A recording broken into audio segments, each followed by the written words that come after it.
Машка, познавашка. Ребята, вы это видели? Огромный грузовик врезался в машинку. Вот так дела. Без ремонта здесь ну никак не обойтись. Срочно, очень срочно вызываем эвакуатор. Вот он, смотрите, уже мчится помогать нашим машинкам. Как здорово, что везде есть машины-помощники. Без них в таких случаях ну никак не обойтись. Верно, умняшка. И очень скоро эта легковая машинка уже будет в автомастерской. Точно, что скоро. Не прошло и 10 минут, а машинки на месте. Сейчас эвакуатор заедет внутрь.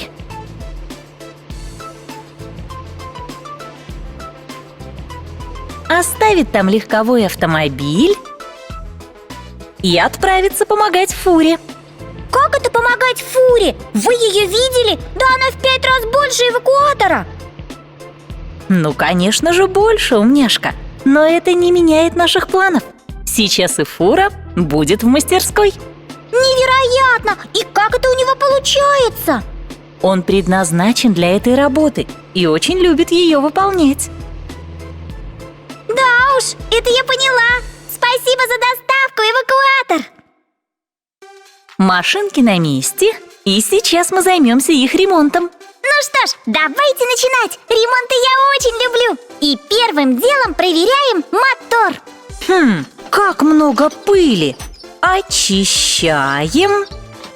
После чистки проверим аккумулятор и поменяем его на новый. Затем нужно хорошенько закрепить все новые детали. Так, теперь на очереди заливка масла и воды. Готово! Можно приступать к ремонту кузова. Ой-ой-ой, как он побит! Срочно, очень срочно чиним его. Первым делом вымоем грязь, а то ничего не разглядеть. И только теперь приступим к ремонту. Бедная фура, так много трещин. Хотя, ты же сама виновата. Не надо было в машинку въезжать. Да ладно, умняшка, не ругай ты ее. Думаю, она уже все поняла и больше так поступать не будет. Ну, конечно, не будет. Если оставить ее без колес, то уже точно не будет. Как видишь, задние колеса на месте. Пришла очередь вперед чинить. Ну ладно, и здесь поменяем. Только в первый и последний раз. Ясно, машинка? Ну, конечно же, ясно. Дорожные правила нужно соблюдать. И ни в коем случае не вздумай еще раз вот так ездить. Все, всем пока!